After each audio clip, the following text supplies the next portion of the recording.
사무엘하 24장 1절에서 9절까지 말씀입니다. 구약성경 506쪽.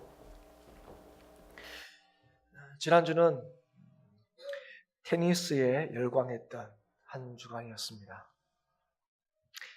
요즘에 신나는 일이 없나 이런 생각을 하면서 살았는데, 모처럼 많은 사람들이 이 테니스 때문에 굉장히 신나했던 그런 한 주간이었습니다. 그래서 평소에는 테니스 친숙한 듯 하면서 친숙하지 않은 경기가 있던 이 테니스인 것 같아요. 그런데 이제 이 테니스에 크게 관심이 없었던 많은 사람들이 지난 한 주간 동안에는 이 테니스 경기를 관심을 가지고 또 지켜보았습니다. 4강에 올라가고 기권을 했지만, 또 안타까운 점이 없지 않아 있지만, 참 믿기지 않는, 평소에 좀 테니스를 즐겨보는 사람으로서는 굉장히 신났던 개인적으로 한 주간이었습니다. 분명한 것은 이제 아마 이전보다는 이제 앞으로 테니스에 대해서 더 많은 관심을 많은 사람들이 다 가질 것 같다는 생각이 들어요. 그런데 이제 모든 그 경기, 특히 운동 경기를 하는 선수들에게 이 징크스라는 게 있는데요. 유독 이 테니스 선수들에게는 이 징크스가 굉장히 많습니다. 테니스 선수들을 어떻게 보면 좀 징크스 덩어리다 이렇게 표현할 정도로 징크스가 굉장히 많아요. 우리가 이런 징크스는 많이 듣지 않습니까? 테니스에도 이 경기 외적인 징크스도 굉장히 많습니다. 그래서 어떤 선수들은 이게 이겼을 때 신었던 그 양말 있죠. 양말을 경기가 끝날 때까지 계속 신는 그런 선수들도 있습니다. 그리고 심지어는 대회 중에는 같은 음식만 계속 먹는 사람이 있어요. 여러분 아시다시피 이제 이번에 호주에서 열렸던 경기는 한 2주에 걸쳐서 열리는데요. 만약에 그 사람이 결승까지 가면 2주 동안 맨날 아침, 점심, 저녁 같은 음식만 계속 먹게 되는 거죠. 그런 선수들도 실제로 있었습니다. 근데 이제 테니스는 특별히 이제 경기와 관련해서 여러 가지 징크스가 있습니다. 이런 징크스가 있는 사람들이 굉장히 많은데요. 여러분 이번에 보신 분들은 아시겠지만, 또 이미 평소에 테니스에 대해서 알고 계신 분은 알겠지만, 이게 이제 세트로 진행이 되고, 그 세트 안에는 이제 게임이라는 게 있습니다. 그리고 그 게임은 보통 이제 6게임을 먼저 이겨야 되는데, 그래서 한 10게임 이상씩 보통 합니다, 한 세트에.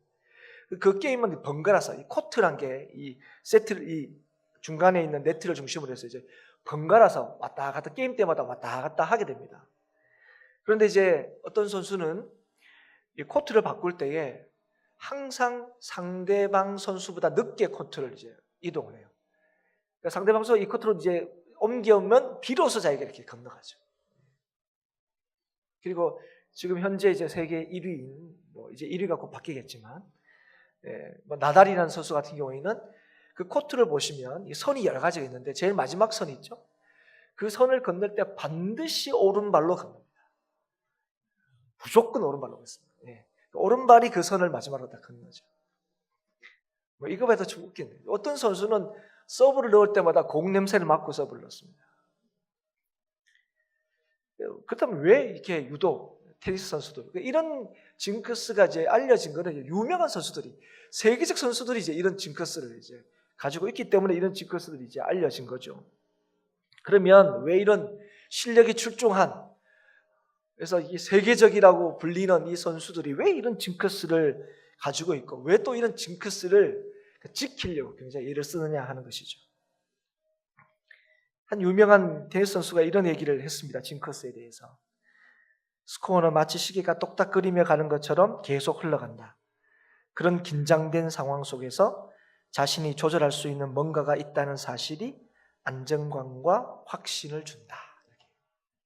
그러니까 그렇게 하면 뭐가 생기는 거예요? 안정감이 생기는 거예요. 그렇게 하면. 또 그렇게 하면 이길 수 있다는 확신이 또 든다는 거예요. 그래서 이제 이 어떤 사람은 이 테니스 선수들이 가진 이 징크스는 승리를 향한 열정이다 이렇게 또 말하기도 합니다. 그러니까 징크스도 일종의 여러분 믿음이죠, 믿음. 근데 어떤 믿음입니까? 이렇게 하면 이길 수 있다는 믿음이죠. 그래서 선수들은 이걸 이렇게 지키는 이유는 이기려고 이렇게 이걸 지키는 거예요. 양말도 안 빨고 계속 신고. 심지어 어떤 선수는 한번 속옷을 준비하지 않아서 경기를 했더니 그 대회 우승을 한 거예요. 그 이후에는 이제 뭐 하지 않겠습니까? 속옷을 안 입고 이제 경기를 하는 거죠. 왜 그렇습니까? 이기려고. 사실 우리는 뭐 징크스까지는 아니지만 우리들도 사실 이 땅을 살면서 성공적인 삶을 살기 위하여 지켜야 할 것이 있다고 믿습니다. 크고 작은 일들이 있죠. 큰 틀에서 보면 예를 들어서 이런 게 있습니다. 때를 놓치지 않고 공부를 해야 된다. 우리 부모님들 아이들한테 늘 하는 얘기지 않습니까? 야, 공부에는 때가 있다. 열심히 해야 된다. 특히 또 언제 열심히 해야 됩니까? 고등학교 때 열심히 해야 된다. 고등학교 3년을 잘 지내야 된다. 이럴 때 잘 지내야 좋은 대학 가고 성공적인 삶을 살 수 있다. 여러분 아이들 그 귀에 그죠? 딱지가 않도록 그렇게 얘기하지 않습니까? 이거 지켜야 된다 이렇게 얘기합니다. 또는 뭐 여러 가지 이제 일들을 위해서 세운 계획들을 성실하게 잘 지켜야 된다. 우리 아이들한테도 얘기하죠. 야, 영어 단어는 매일 몇 개씩 외워야 되고 수학 문제도 꼭 몇 문제씩은 그죠? 어떤 일이 있어도 풀어야 된다. 여러분 사실은 뭐 지금 앉아있는 여러분들 대부분 그런 얘기 하지 않습니까? 내가 매일 단어를 몇 개씩만 외웠을 때 지금 수만 개를 외우고 있을 텐데 여러분 다 그런 영어에 이런 약간 아직도 이제 컴플렉스가 있는 분들은 약 한 5개씩만 외웠어도 지금 몇 개냐 뭐 이런 얘기 하시는데 지금 이제 그렇게 여러분 후회가 되시니까 아이들한테 그 얘기하는 거죠. 야, 누가 너 보고 뭐 영어를 막 수백 개 외웠냐? 5개만 외워라. 이걸 또 안 해요, 애들이. 그래서 이거 꼭 지키면 네 인생이 달라질 거다. 야, 엄마 말 틀리냐 마냐 한번 들어봐라. 내가 이 영어 단어 5개 외워서 너 아빠를 안 만났을 텐데 뭐 이런 얘기하면서 이런 매일매일 지키는 요 일들이 얼마나 중요한지 우리 아이들한테 얘기를 하고 가르치죠. 또 우리는 어떻습니까? 살아가면서 인생의 분명한 목표를 가져야 된다는 것 우리가 이제 얘기를 하죠. 그래서 여러분 우리가 묻자 당신 꿈이 뭡니까? 올 한 해 삶의 목표가 뭡니까? 그러니까 이게 없다 그러면 야, 이 사람 정말 제대로 살아가고 있는 사람인가? 뭐 이런 의심이 들죠. 우리는 이제 이런 일들을 지속적이고 또 성실하게 계속 행하는 사람들을 우리가 지혜롭다 이렇게 얘기합니다. 우리가 이렇게 하는 사람들이 뭐냐 꼭 그렇게 하고 이렇게 얘기하지 않습니다. 참 이렇게 하고 싶은데 안 되는데 이거 하면 때로는 좀 약간 좀 그 마음에 안 들면 야 무섭다 이렇게 얘기하지만 그런 사실은 이렇게 하는 사람들을 지혜로운 인생이라고 누구나 생각을 하죠. 앞에 얘기했던 테니스 선수들이 가지고 있던 이 징크스 들어보면 좀 웃기고 황당하고 야, 뭐 그렇게까지 해야 되나 이런 생각이 들기는 하지만 그러나 이들이 이렇게 하는 이유가 승리하려고 이겨보려고 뭔가 좀 확신을 가지고 안정을 누리려고 이런 일을 한다고 할 때 우리가 그렇게 하는 테니스 선수들을 보고 야, 이 바보 같은 짓을 왜 하냐 이렇게 아마 얘기하지는 않을 겁니다. 그러나 우리가 아는 대로 또 너무나 당연한 얘기지만 여러분 이런 징크스를 테니스 선수들이 다 지킨다고 해서 그 사람들이 매번 이깁니까? 아니죠. 그러나 그 징크스를 지켜서 져더라도 어떻게 합니까? 그 징크스는 다시 그 다음 대회에 그 다음 경기에 또 그렇게 할 겁니다. 마찬가지로 우리가 이 땅을 살면서 성공적인 삶을 살기 위하여 필요하다고 여기는 것들, 지켜야 된다고 하는 것들을 우리가 다 지킨다고 해서 우리가 성공적인 삶을 사는 게 아니라는 것도 우리가 다 잘 알고 있습니다. 여러분 그렇지 않습니까? 뭐 좋은 대학 갔다고 해서 꼭 성공적인 삶을 사는 것도 아니에요. 좋은 직장 그것도 꼭 그죠? 성공적인 삶을 보장하는 것도 아닙니다. 제가 예전에 설교하면서 한번 이런 예화를 든 적이 있는데요. 이제 한번 성공한 사람을 이렇게 한번 조사를 해봤더니 사람들이 인정할 만한 성공했다 이렇게 하는 사람들을 이렇게 한번 이 조사를 해봤더니 소위 공부 잘하고 또 좋은 대학 나오고 좋은 직장을 다닌 사람들 이런 사람들이 성공할 확률이 60%다 하는 결론을 이제 내게 된 거예요. 여러분 이 결론에 대해서 놀라운 점이 뭐였습니까? 공부 못해도 좋은 대학 안 나와도 40%는 성공한다는 거예요.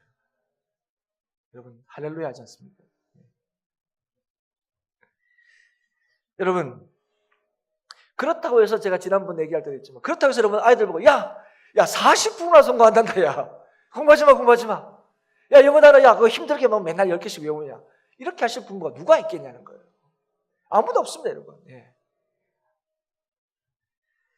여러분 오늘도 여전히 이제 이런 것들을 지키고 이런 것들을 취하고 또 이런 것들을 가지려고 노력해라고 계속 여러분 아이들에게 계속 잔소리 아닌 잔소리를 하실 거예요. 또 여러분 스스로도 이걸 해야 된다. 그럴 때 여러분 안심하고 안정을 느끼고 또 자기의 삶에 대한 확신도 이렇게 느낄 겁니다.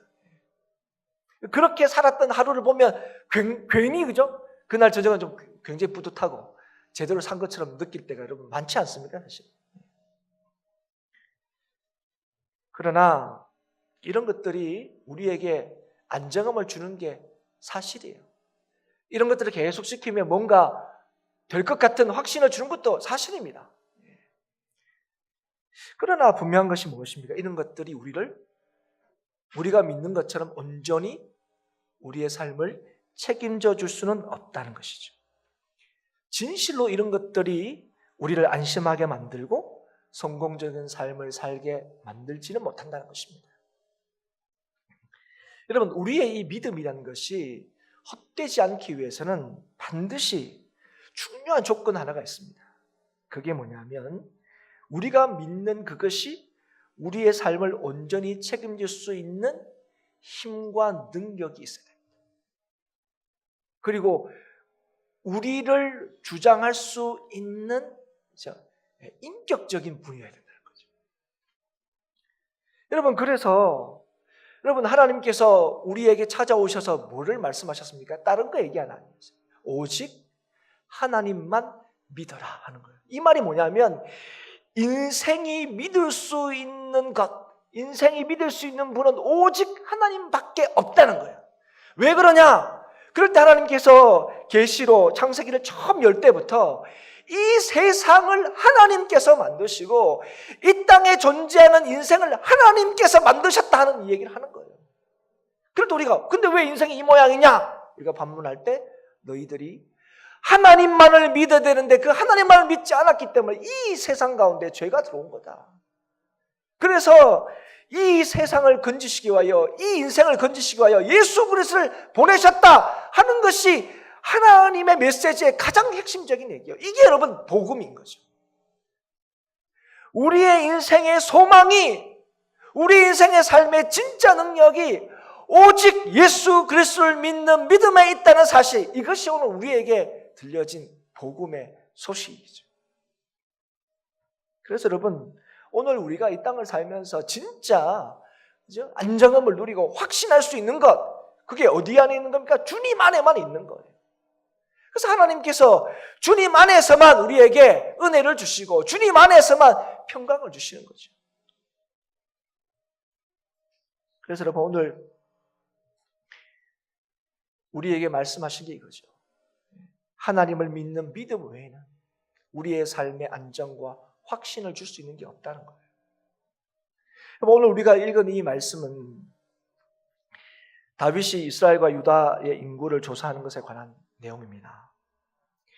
여러분 인구조사, 다윗의 인구조사, 우리는 좋은 기억이 없어요. 여러분 말씀을 잘 아시는 분, 또 이번에 새벽에 이 사무엘 하를 쭉 이렇게 살폈는데 쭉 보신 분들은 아시겠지만 다윗의 인구조사, 그건 분명히 잘한 일이 아니라는 것을 우리가 상식적으로 알고 있습니다.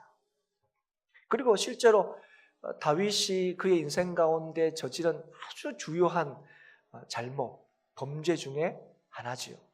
그러니까 다윗이 뭘 잘못했나 딱 떠오르는 게 딱 두 가지입니다. 사실은 첫 번째는 우리아의 아내 밧세바를 범한 거죠. 그리고 또 뭐가 있냐 물으면 이 인구조사를 우리가 떠올리게 됩니다. 일로 통해서 하나님께서 진노하시고 실제로 그 땅에 재앙이, 전염병이 임하여서 7만 명의 사람이 죽게 됩니다. 여러분 7만 명이 죽었다. 이게 엄청난 일이죠. 우리는 이 일이 왜 일어나느냐, 왜 7만 명의 이 목숨을 잃게 되었냐 이럴 때 우리가 얘기합니다. 다윗이 인구조사만 안 했어도 이런 일이 안 일어났을 텐데 우리가 그렇게 생각하죠. 10절 말씀에 보면, 오늘 우리 9절까지 읽었는데 10절 말씀에 보면 다윗도 그렇게 얘기합니다. 다윗이 백성을 조사한 후에 그의 마음에 자책하고 다윗이 여호와께 아뢰되 내가 이 일을 행함으로 큰 죄를 범하였나이다. 그래서 우리는 이게 참 다윗이 인구조사만 안 했어도 이런 일이 없었겠구나 이런 생각을 이제 가지게 되는데, 그런데 1절의 말씀을 보면 다윗의 인구조사가 이런 재앙을 일어나게 한 근본적인 이유가 아니라는 사실을 우리가 발견하게 됩니다. 그러니까 다윗이 인구조사를 한 것이 이런 재앙이 임하게 된 계기는 될 수 있을지언정 근본적인 원인은 아니었다는 거죠. 여러분 1절 한번 우리 같이 한번 읽어보실까요? 1절 한번 같이 읽겠습니다. 시작. 여호와께서 다시 이스라엘을 향하여 진노하사 그들을 치시려고 다윗을 격동시키사 가서 이스라엘과 유다의 인구를 조사하라 하신지라. 오늘 보면 다윗이 인구 조사를 해서 이런 재앙이 일어난 게 아니고, 오늘 이 말씀 보면 여러분 어떻게 이해가 됩니까? 하나님이 이스라엘에게 재앙을 내리시려고 다윗을 부추겼다. 이렇게 이제 이해가 되는 말씀이죠. 그러면 우리가 이제 질문을 하게 됩니다. 그러면 왜 하나님이 이스라엘 백성을 향하여 이렇게 진노를 하셨고 왜 재앙을 내리시려고 다윗을 이렇게 부추기셨는가? 좀 이렇게 이해가 안 되지 않습니까? 이렇게 질문을 하게 되죠. 그것은 우리가 이후에 이 다윗이 인구조사를 실시하는 과정을 통해서 우리가 충분히 알게 됩니다. 여러분, 인구조사가 잘못이다 이렇게 단적으로 얘기할 수 없는 이유가 뭐냐면 인구조사가 처음 있었던 일이 아니었기 때문에 그렇습니다. 여러분 민수기도 보면 인구조사가 2번이나 이루어지는 것을 보게 되죠. 처음에 그리고 중간에 한번 이렇게 이루어지죠. 그리고 이 인구조사를 하나님께서 하라고 그러셨어요. 인구조사 하라고. 그런데 그러면 우리가 볼 때 인구조사는 하나님이 허락해 주신 거라고 이해할 수도 있지 않습니까? 그리고 지금처럼 이스라엘이 이렇게 이제 자리를 잡고 이스라엘이 국가의 어떤 면모를 갖추고 있으면 상식적으로 생각할 때는 뭐 인구조사 하는 게 뭔 거는 큰 잘못이냐 이런 생각을 충분히 할 수 있습니다. 그러면 왜 우리가 이제까지 다윗이 인구조사 해가지고 이렇게 됐다 이렇게 이해하는데, 그럼 인구조사 자체가 문제가 아니었다는 것을 우리가 알 수가 있습니다. 이 인구조사가 왜 문제가 되었냐? 오늘 보면 이 사무엘하 24장 1절과 평행이 되는 구절이 역대상 21장 1절입니다. 사실 역대상 21장에도 보면 오늘 기록되어 있는 이 인구조사하는 일이 이제 동일하게 역대상 21장에도 똑같이 기록이 되어 있습니다. 그런데 21장 1절은 어떻게 이렇게 시작하고 있냐면 이렇게 시작하고 있습니다. 사탄이 일어나 이스라엘을 대적하고 다윗을 충동하여 이스라엘을 계수하게 하니라. 이렇게 시작하고 있어요. 그러니까 여러분 오늘 사무엘하 24장은 좀 다르죠. 사무엘하 24장은 하나님께서 그렇게 하신 것처럼 보이는데 이제 역대상 21장에는 사탄이 그렇게 충동했다. 오히려 사탄이 유혹했다 이렇게 말하고 있습니다. 그러면 여러분 사탄이 하는 주요한 일이 뭡니까? 사탄이 뭘 하는 사람이죠? 사탄이 하는 일은 어떤 일입니까? 하나님을 대적하는 일입니다. 그러면 사탄이 하나님을 대적하는 방식이 어떤 겁니까? 하나님과 맞짱 뜹니까? 절대로 그렇지 않습니다. 알아요. 자기가 하나님과 맞짱을 뜰 수 없다는 거. 그래서 이 사탄이 하나님을 대적하는 주요한 방식은 하나님의 백성이 하나님만을 믿지 못하도록 만드는 거예요. 그러도록 미혹하고 그러도록 유혹하는 것이 사단이 오늘도 하는 주요한 일입니다. 그래서 이 사탄이 뭘 하냐면 하나님만 믿지 말라는 거예요. 여러분 사탄이 하나님을 믿지 말라고 얘기하지 않습니다. 여러분 사탄의 전략이 굉장해요. 사탄은 하나님을 믿지 말라 이렇게 얘기하는 게 아니고 하나님만 믿지 말라는 거예요. 달리 얘기하면 하나님도 믿어라 이렇게 얘기하는 거예요. 하나님도 믿어라. 그래서 지금 이 사탄이 어떻게 하죠? 이 다윗을 이렇게 부추기고 있는 거예요. 하나님만 믿지 마라. 야, 믿을 게 하나님밖에 없냐? 믿을 게 얼마나 많은데. 그래서 여러분, 다윗이 지금 보면 2절에 보면 인구조사를 이제 시킵니다. 2절 보십시오. 2절 보면 어떻게 얘기하냐면 인구를 조사하여 백성의 수를 보고해라 이렇게 명령을 내립니다. 그런데 이제 이 명령을 받은 요압과 사령관들이 이제 조사를 하는데요. 9절에 보면 그 조사의 결과를 보고하는 내용이 나옵니다. 9절을 보십시오. 9절을 보는데 요압이 백성의 수를 왕께 보고하니, 근데 그 다음에 뭡니까? 곧 이스라엘에서 칼을 빼는 담대한 자가 80명이요 유다 사람이 50만 명이었더라. 보고의 가장 중요한 핵심적인 내용이 뭐라고 얘기합니까? 칼을 빼는 사람이 몇 명이냐 하는 것을 보고하는 거예요. 그래서 여러분, 이 인구조사의 본질적인 목적이 무엇인지를 우리가 알게 됩니다. 무엇입니까? 이스라엘의 군사력이 얼마나 되느냐. 이게 이 인구조사의 목적이었다는 거예요. 그런데 재밌는 사실이 있습니다. 그게 뭐냐면 오늘 보십시오. 이스라엘에서 칼을 빼는 사람이 얼마다 이렇게만 보고하지 않고 유다에서 칼을 뺄 만한 사람이 몇 명이다 이걸 따로 보고하고 있습니다. 그리고 처음에도 따로 보고하라고 얘기해요. 여러분 왜 그럴까요? 여러분 지금 이 다윗은 예전에는 이스라엘 전체를 다스리지 못할 때가 있었습니다. 유다만 다스릴 때가 있었죠. 그런데 지금은 이스라엘 전체를 다스리는 왕으로, 그것도 이스라엘 전체를 잘 다스리는 왕으로 지금 군림하고 있는 그런 이제 때입니다. 그런데 지금 이 이스라엘 인구를 조사할 때 뭘 따로 조사하라고 합니까? 유다 백성. 그리고 유다 백성 가운데 칼을 뺄 수 있는 사람이 몇 명이냐 따로 조사하라고 했어요. 여러분 여기서 뭘 알 수 있습니까? 여러분 이 다윗이 왕이 되는 과정 속에서 그때 가장 큰 힘이 된 게 누구였습니까? 유다 족속이었죠. 그리고 사실은 이 이스라엘 전체를 다스릴 때 가장 방해가 된 족속이 누구였습니까? 사울의 족속인 이제 베냐민 지파가 끝까지 이제 이렇게 반대를 했죠. 그래서 지금 이 다윗에게는 어떤 마음이 있다는 걸 여러분 이 말씀을 통해서 우리가 엿볼 수 있습니까? 그래도 믿을 수 있는 건 누구라고요? 우리 족속. 나한테 진짜 힘이 될 수 있는 건 누구 족속이라고요? 내 족속.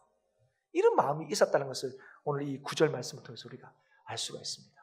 그래서 지금 이 다윗이 뭘 하려고 하는 겁니까? 지금 내 힘이 얼마나 강하냐, 이스라엘이 얼마나 강하냐를 뭘로 통해서 확인하려고 하는 거죠? 이 군사력을 통해서 확인하려고 하는 거죠. 이게 뭐죠? 이게 성공적인 통치, 이게 이스라엘을 안정하게 만드는 것이라고 지금 다윗이 생각하고 있는 거예요. 여러분 이걸 누가 지금 가장 알냐면 가장 가까이에서 다윗과 함께하는 이 요압이 이걸 알고 있는 거예요. 요압이 지금 보십시오. 요압이 이 명령을 받고 난 뒤에 뭐라고 얘기하냐면 3절의 말씀을 보십시오. 요압이 왕께 아뢰되 이 백성이 얼마든지 왕의 하나님 여호와께서 100배나 더하게 하사 내 주 왕의 눈으로 보게 하시기를 원하나이다. 그런데 내 주 왕은 어찌하여 이런 일을 기뻐하시나이까? 이 말이 무슨 말입니까? 이제까지 이 이스라엘의 부강함이 이 군사력에 있지 않다는 거예요. 인구의 수에 있지 않다는 거예요. 그리고 하나님이 하시려면 이 인구의 수도 100배나 더 할 수 있는 게 누구라고요? 하나님이시라는 거예요. 지금 이스라엘의 힘은 하나님께 있는 거지 우리가 얼마나 지금 군사력을 가지고 있고 우리의 숫자가 얼마나 있느냐 여기 있지 않다는 사실을 지금 요압이 다윗에게 다시 주지시키고 있는 거예요. 그래서 지금 이 군사력이 얼마나 되는 것이 지금 이스라엘을 앞으로도 안정적으로 통치하고 이게 이스라엘 백성이 앞으로도 계속해서 안전할 수 있는 그 이유가 되는 것처럼 확인하려고 하는 다윗에게 이 일이 하나님께서 기뻐하시는 일이 아니라는 사실을 알리고 있는 거죠. 이거 누가 그거는 지금 다윗이 기뻐하는 일인데 그 다윗이 이제까지 뭡니까? 하나님이 기뻐하는 일을 기뻐했는데 지금 이거는 하나님이 안 기뻐하는 일을 지금 당신이 기뻐하고 있다고 지금 경고하고 있는 거죠. 이 일은 하면 안 된다는 거예요. 그런데 다윗이 이 얘기를 듣고 어떻게 반응합니까? 안 듣죠. 오히려 이 일을 재촉합니다. 빨리 해라. 그러니까 지금 다윗은 그렇게 하고 있는 거예요. 지금 다윗은 지금 뭘 하는 거예요? 내가 좋은대로, 내가 기뻐하는 대로. 그렇게 지금 이 일을 이제 진행하고 있는 거죠. 여러분, 그러면 이게 비단 다윗만 그랬냐는 거예요. 오늘 1절을 보면서 분명히 얘기하는 게 뭡니까? 이스라엘을 향하여 진노하사 그들을 치시려고 다윗을 격동시켰다. 그러면 이스라엘 백성도 똑같다는 거예요. 다윗은 왕으로서, 그죠? 예. 그 대표성을 띠는 거죠. 그러니까 왕도 이런데 이스라엘 백성도 이랬다는 거예요. 여러분, 이스라엘 백성은 당시에 굉장히 부강할 때입니다. 안정감을 누릴 때예요. 뭘로 통해서 알 수 있냐면 이 인구조사 하는데 요압과 군대 사령관들이 주축이 돼서 인구조사를 하는데요. 인구조사하는 기간이 얼마나 걸렸습니까? 9달 20날입니다. 10달 동안 예루살렘을 비웠어요. 그래도 되는 거예요. 그 정도로 지금 누구든 이스라엘을 쳐들을 수 없어요. 이스라엘을 감히 대적할 수 없습니다. 그렇게 지금 이스라엘은 굉장히 안정을 누리고 있을 때예요. 그럴 때 다윗은 뭐 하고 싶었던 거예요? 내가 얼마나 힘이 있는가, 얼마나 이 나라가 부강한가, 이걸 확인하고 싶은 거예요. 이게 다윗만 그런 게 아니고 이스라엘 백성도 다 그런 거예요. 지금 이스라엘 백성도 우리가 좀 이렇게 참 옛날 같은 맨날 침략당하고 맨날 빼앗기고 그죠? 맨날 옛날 들어보니까 뭐 좀 농사만 지어놓으면 다 가져가고 이랬는데 이제는 오히려 그죠? 꼼짝도 못하고 오히려 조공을 막 받고 이런 나라가 된 거 아닙니까? 우리도 그렇지 않습니까? 몇십 년 전에 전쟁이 나서 막 이제 원조를 맨날 받다가 우리가 어떤 나라, 원조를 받은 나라 중에 지금 원조를 하고 있는 거의 유일한 나라가 대한민국이다. 이게 얼마나 프라이드입니까? 그죠? 옛날 얻어먹다가 이제는 막 구워주고 빌려주는 나라가 된 거죠. 여러분, 지금 이제 이스라엘 그런 거예요. 이스라엘 백성들이 이제 그런 거예요. 우리가 이렇게 부강하니까, 그렇지? 우리가 이렇게 잘 사니까, 우리는 이제, 우린 이스라엘 너무 좋아. 이렇게 좀 생각하던 때예요. 다윗도 마찬가지죠. 나는 이제 내 군사력이 얼마인지 한번 볼까? 이러면 이제 나는 안전할 거야. 이런 생각을 한 거죠. 사랑하는 여러분, 누구도 지금 객관적으로 보면 이스라엘을 대적하고 또 이스라엘을 침략하려고 한 나라가 없어 보이는 거죠. 그런데 여러분, 흥미로운 사실이 있습니다. 여러분, 우리가 이 다윗의 인구조사를 통해서 이제 전염병이 임하게 되고 7만 명의 사람이 죽게 된 건 우리가 이제 24장 10절 이후에 보면 여러분 아시게 될 텐데요. 그런데 이제 이 재앙을 내릴 때 하나님께서 세 가지 선택지를 주셨어요. 그러니까 첫 번째 선택지가 선택사항이 뭐냐면 7년 동안 기근이 드는 거. 그런데 앞서 이 사무엘하 21장에 보면 3년의 기근이 한번 있었습니다. 그게 얼마나 힘들었다는 걸 여러분 이미 이스라엘은 경험을 했어요. 다윗도 마찬가지고. 그리고 이제 우리가 아는 대로 이제 전염병을 4월 동안 내리겠다. 요게 선택사항이 있었고, 또 하나가 뭐가 있었냐면 왕의 원수에 쫓겨서 석 달 동안 도망하게 되는 거. 이 세 가지 중에 한 가지를 선택하라고 해요. 그 중에 이제 다윗이 이제 이 전염병을 선택하게 되는 거죠. 그런데 여러분, 재밌는 사실이 뭡니까? 지금 이 이스라엘 상황이 어떤 상황이라고요? 감히 누구도 이스라엘에 쳐들어올 수 있는 상황이 아니라고. 누가 감히 다윗을 대적할 수 있는 상황이 아니라고요. 설사 누군가가 이스라엘을 대적하고 쳐들어온다 할지라도 어떨 수 있는 상황이에요? 단숨에 진압하고 제압할 수 있는 상황이 지금 이스라엘의 그때의 상황이라고. 누가 감히 다윗을 대적하고 누가 감히 이스라엘에 쳐들어올 수 있겠냐? 이게 누구나 인정하는 거예요. 그래서 군사령관 요압이 10달 동안 예루살렘에 없고 이렇게 인구조사한다고 막 돌아다녀도 누가 그 틈에 쳐들어가자 이렇게 얘기할 수 있는 나라들이 주변에 아무도 없었다고. 그런데 하나님께서 뭐 선택할래? 이렇게 할 때 뭐가 있었다고요? 원수의 손에 석 달 동안 쫓겨다니는 것도 그 선택사항 중 하나 있었다는 거예요. 사랑하는 여러분, 이 말씀이 뭘 얘기해 주는 겁니까? 여러분, 이스라엘이 지금 지켜지고 있는 게 그게 다윗의 대단함 때문에 그렇다는 겁니까? 이스라엘이 이렇게 부강하고 이스라엘이 지켜지는 것이 군사력이 얼마나 되는지 몇십만 명이 되는 이 군사의 숫자에 있다는 겁니까? 그렇지 않다는 걸 보여주는 거예요. 너희가 아무리 대단하고 너희가 아무리 붕하고 너희들이 아무리 주변의 나라가 뭐 이렇게 쳐들어올 수 없는 것처럼 그것 때문에 자신하는 거 있는 것 같지만 아니다. 하나님이 지키시기 때문에 자신하는 거예요. 하나님이 안 지키시면 어떤 일이 있을 수 있다고요? 선택해라. 석 달 동안 원수의 손 내가 쫓기게 해줄게.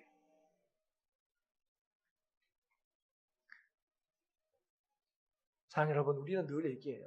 우리는 참 우리 가정이 우리 교회가 지켜줄 수 있는 방법 조금 이런 일이 있으면 그리고 또 그런 일이 막 우리 가정에 일어나고 그런 우리의 인생을 책임질 수 있는 것들이 굉장히 풍족하게 갖춰지고 소유하면 이런 것들 때문에 우리의 인생이 이런 것 때문에 우리의 가정이 교회가 안전할 수 있다고 생각한다는 거예요. 그런데 여러분 오늘 하나님께서 우리에게 말씀하신 게 뭐예요? 이스라엘이 이렇게 부강하고 지켜지는 게 뭐라고요? 다윗의 탁월함과 이스라엘 백성들의 군사력이 있지 않다는 거예요. 하나님께 있다는 사실을 지금 알려주시고 계시는 거죠. 그래서 우리가 이 다음에 드는 질문인 이런 왜 하나님께서 이렇게 하죠? 하나님을 의지하지 않는 하나님을 자신의 능력으로만 삼지 않는 이 이스라엘을 치시고 또 다윗을 부축해서 재앙을 내리셨는가 하는 거예요. 그 질문이 뭡니까?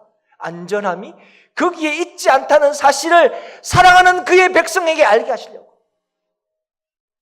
그가 친히 세운 이 다윗에게 알게 하시려고 이 어려움과 고통을 허락하신 것이요.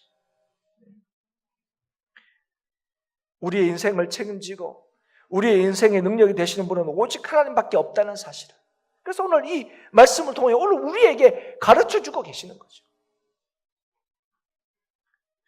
우리를 안전하게 지키기 위해서 여러분 택하신 이스라엘 백성은 안전하게 지키시기 위하여 아이러니하게 뭐 하는 겁니까? 이스라엘 백성에게 재앙을 내리시는 거예요. 사랑하는 여러분, 지금 이스라엘 백성과 다윗은 객관적으로 어느 때보다 안전합니다. 어느 때보다 부강합니다. 그러나 실제로는 어떻다고요? 어느 때보다 위험한 상황에 있다는 거예요. 왜 그렇습니까? 하나님을 믿고 의지하지 않기 때문에. 한마디로 말하면 그들이 교만했기 때문에 그래요. 네. 여러분 우리의 안전은 오직 하나님만을 믿고 신뢰할 때 지켜지는 거예요. 그때 누려지는 거예요. 네. 여러분 이걸 절대로 잊으시면 안 돼요. 여러분 오늘도 우리가 안전할 수 있는 것 오늘도 우리가 여전히 소망이 있을 수 있는 것은 하나님 때문이지 뭐 다른 것 때문에 내 삶에 대하여 확신이 생기고 다른 것 때문에 내 삶에 대해서 안심할 수 있는 게 아니에요. 여러분 교만이라는 게 다른 게 아닙니다. 여러분 교만이라는 것은 하나님 외에도 우리를 책임져주고 지켜줄 수 있는 것이 있다고 믿는 거예요. 그게 여러분 교만입니다. 그럼 겸손이 뭐냐?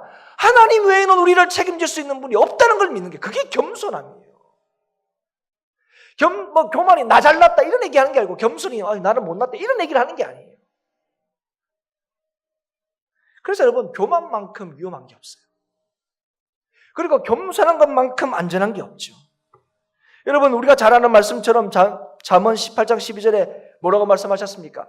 사람의 마음의 교만은 패망의 멸망의 선봉이요 겸손은 종귀의 앞잡이다. 여러분 우리가 다 어떤 삶을 살기를 원합니까? 종귀한 삶을 살기를 원하지 않습니까? 우리가 멸망당하고 패망당하는 그런 삶을 사는 사람이 누가 있겠습니까? 테니스 선수들이 왜 소복도 안 입고 테니스를 칩니까? 종귀하게 되려고 이기려고. 예. 잠언 29장 23절에 사람이 교만하면 낮아지게 되겠고 마음이 겸손하면 영예를 얻으리라. 야고보서 4장 6절에 이렇게 말씀하셨습니다. 그러므로 일렀으되 하나님은 교만한 자를 물리치시고 겸손한 자에게 은혜를 주신다 하였느니라. 사랑하는 여러분, 누가 안전한 삶을, 누가 확신 있는 삶을 살 수 있습니까? 하나님의 은혜가 있는 자입니다. 하나님의 은혜가 있는 자가 복된 인생을 살 수 있는 겁니다. 그러면 누가 하나님의 은혜가 있는 자입니까?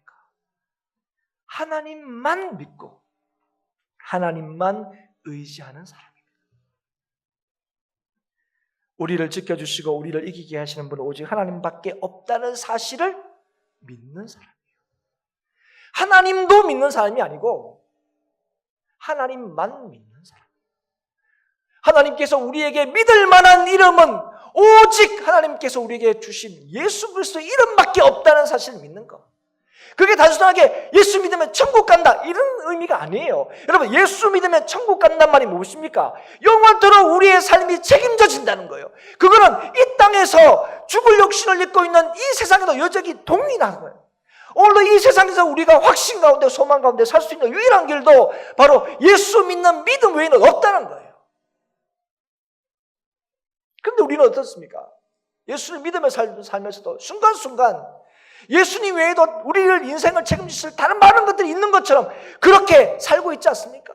그걸 위해서 하나님의 말씀은 그저 못같이 이렇게 버려두고 하나님 말씀은 뒤로 제쳐놓고 그거 잡으려고 앞에 있는 우리에게 주신 그 표대를 잡으려고 달려가는 것이 아니라 내가 기뻐하는 것, 내가 원하는 것 그거 잡으려고 그렇게 힘있게 달려가고 있지는 않느냐 하는 것이죠.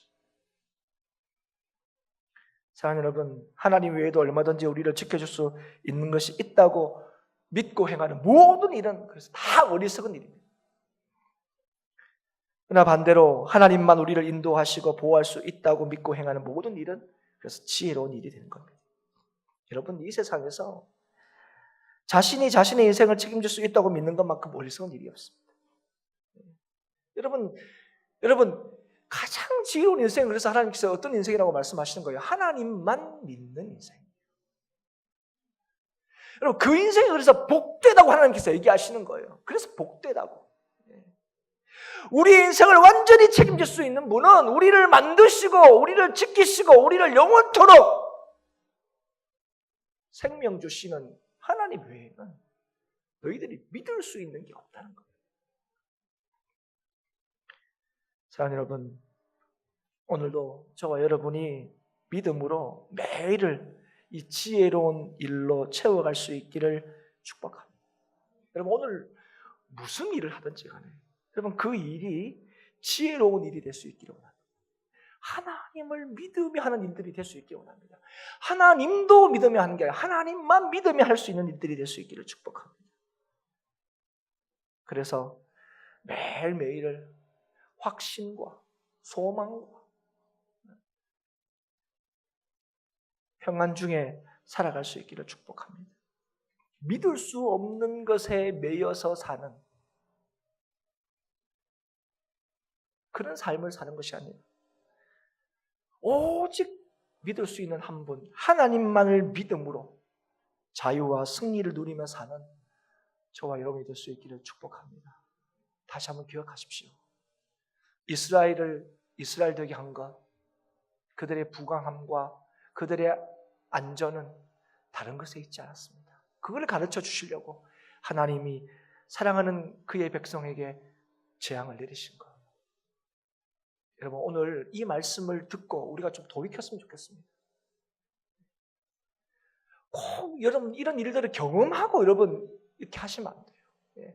오늘도 우리에게 말씀을 주시는 것이 무엇입니까? 이 말씀이 진리이기 때문에 이 말씀을 따라서 우리의 삶을 바꾸게 하시기 위해 하나님께서 우리에게 주시는 말씀이에요.